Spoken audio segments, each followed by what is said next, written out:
toutes et à tous. On va vous demander de vous asseoir pour ceux qui ont envie d'y participer.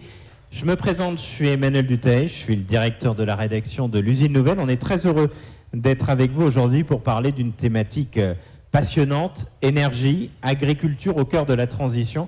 C'est vrai qu'on a l'habitude parfois d'opposer ces deux métiers. Et vous verrez, je pense qu'au fur et à mesure de ces discussions, on va se rendre compte qu'il y a peut-être plus de points d'accord que ce que l'on peut imaginer. Xavier Barbaro, je passe à vous un peu la même question. Alors déjà de nous présenter un peu Neonen, parce qu'on vous connaissait, je ne suis pas sûr que tout le monde dans la salle ait une bonne connaissance de tout ce que vous faites. Et en plus, vous êtes un acteur français, donc c'est quand même bien de valoriser ce qu'on fait chez nous. Et sur cette notion de sobriété, vous aussi, malgré tout, ça fait partie de l'ADN de la création de Neonen. Neoen, pardon. Neoen. Bien sûr, oui, Neoen est une société française qui existe depuis maintenant 14 ans, qui était une start-up devenue PME, devenue ETI, devenue aujourd'hui une société cotée. Alors, les chiffres sont amusants par rapport à ceux d'Iberdrola, parce qu'on est 100 fois moins nombreux en termes de personnes et on est 10 fois plus petit en termes électriques. Donc la question, est-ce qu'on est 10 fois plus efficace? J'en sais rien, mais en fait, la réponse, c'est qu'en fait, on fait des parcs d'assez grande taille, on fait du solaire. On fait de l'éolien terrestre, pas trop en France, plutôt en Australie, en Finlande ou en Suède. On fait des batteries aussi, qui sont un élément important du dispositif. Et on se reconnaît beaucoup dans un certain nombre de mots qui ont été dits. Je pense qu'on partage avec le monde agricole et plus largement d'ailleurs avec le secteur agroalimentaire les mêmes enjeux de qualité, de pérennité, de sobriété, de souveraineté.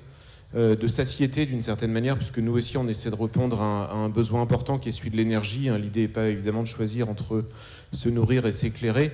On veut nous aussi répondre à un besoin fondamental de l'être humain qui est d'avoir accès à l'énergie et de répondre à des besoins existants déjà importants et des besoins futurs encore plus importants puisque le monde devient de plus en plus électrique.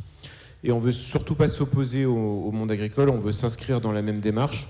Vous êtes même plutôt en partenariat, si j'ose dire. Oui, c'est un peu fort le mot quand même. Mais... Si, il est légitime. On a par exemple signé un partenariat, on était le premier depuis plusieurs années déjà avec la Fédération nationale ovine.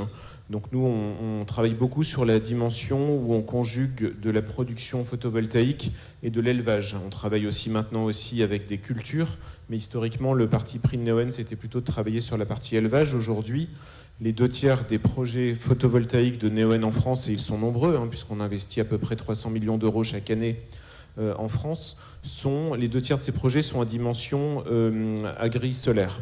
Et ça ne veut pas dire juste qu'on a comme contrepartie des agriculteurs, ça veut dire qu'on essaie de construire ensemble un projet qui va à la fois augmenter ou pérenniser une activité agricole et qui va par ailleurs évidemment produire des électrons, certes de manière moins intensive que sur un champ photovoltaïque qui serait complètement dédié à ça, mais avec aussi une anthropisation. Donc on veut coexister avec le monde agricole et puis justement on essaie de réfléchir à ça, en particulier à la lumière des expériences qu'on peut avoir à l'étranger, puisque Neoen est présent aussi en Australie, en Amérique latine. Et vous développez même des solutions de stockage. Et le stockage qui est aussi une manière finalement... On aura moins besoin d'agriculture si on arrive à stocker quand même. Bien sûr. Donc ça permet de dimensionner au mieux la production, donc qu'elle soit solaire ou éolienne, puisque justement si on est capable de stocker, ça nous évite de surdimensionner les actifs. Neoen aujourd'hui un des leaders mondiaux dans le stockage. On a fait beaucoup en Australie, en particulier avec Tesla, mais c'est vrai qu'on en fait aussi maintenant de plus en plus en Europe et en France. La France a souvent été en France. Oui, il va y en avoir de plus en plus. La France est un peu le mauvais élève de l'Europe en matière d'énergie renouvelable, mais on a bon espoir de participer à la résolution de ce problème qui est finalement un problème pour nous tous. On a envie d'avoir une énergie plus verte, plus souveraine, moins chère, et ça c'est ce qu'on peut apporter avec nos solutions, pour peu qu'on nous laisse avancer, ce qui n'est pas toujours le cas. Nul n'est prophète en son pays. Xavier Barbaro, je passe à vous, et juste après Thierry Vergniaud, cette idée d'équilibre là, qui était passionnante, explicitée à l'instant, vous aussi, malgré tout, et on ne l'imaginerait pas quand vous êtes un groupe d'énergie, vous êtes vachement tourné autour de l'agri-solaire, par exemple. Oui, on en a parlé tout à l'heure. Enfin, c'est quelque chose qu'on a développé hors de France et qu'on fait aujourd'hui en France. Et je pense que c'est une très bonne manière de réconcilier un certain nombre de choses qui ont été dites. On entendait tout à l'heure qu'en fait, il y avait des besoins de capitaux importants pour la transition. En fait, on ne manque pas de capital. En réalité, on manque de projets. L'accès au marché de capitaux, l'accès au marché des prêteurs, il est relativement fluide. Beaucoup d'investisseurs, beaucoup de prêteurs ont envie d'augmenter leur implication dans le secteur. Et la réalité, c'est qu'aujourd'hui, on manque de matières premières à leur présenter, on manque de projets de centrales solaires ou de parcs éoliens à leur présenter. Et donc ce dont on a envie, nous, chez Neoen, justement, c'est d'avoir plus de projets à leur présenter. Et donc on a envie de montrer notre capacité à aller développer des nouveaux projets, en particulier avec une dimension agricole. C'est assez frappant d'entendre justement des questions de partage de la valeur. Nous, on est tout à fait disposés justement à apporter au monde agricole plus de ressources financières. Le mot financier n'est pas un gros mot. On est peut-être, nous, énergéticiens... Vous êtes prêts à leur donner des sous? Bien sûr. Nous, on est là pour 30 ans, donc bien sûr qu'on va verser des loyers, partager des revenus.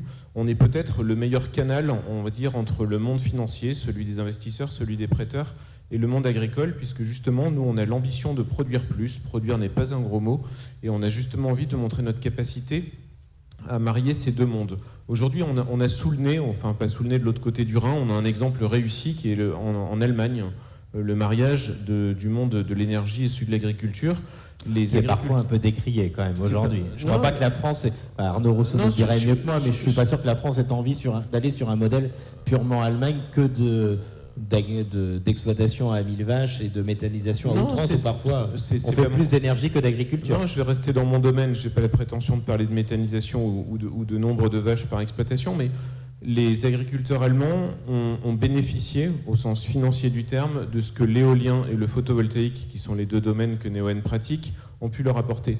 Moi, je rêve justement d'apporter, à travers mon entreprise, un complément de rémunération, un fonds de revenus stable à l'échelle de 20 ou 30 ans qui permet justement ensuite à des agriculteurs de prendre eux-mêmes des décisions d'investissement pour assurer la pérennité et la profitabilité de leur exploitation agricole. Je rêve d'être cette courroie de transmission à nouveau entre l'énergie et l'agriculture, et j'y crois beaucoup. Et en France, on a besoin non seulement de produire plus d'un point de vue agricole, mais aussi d'un point de vue électrique.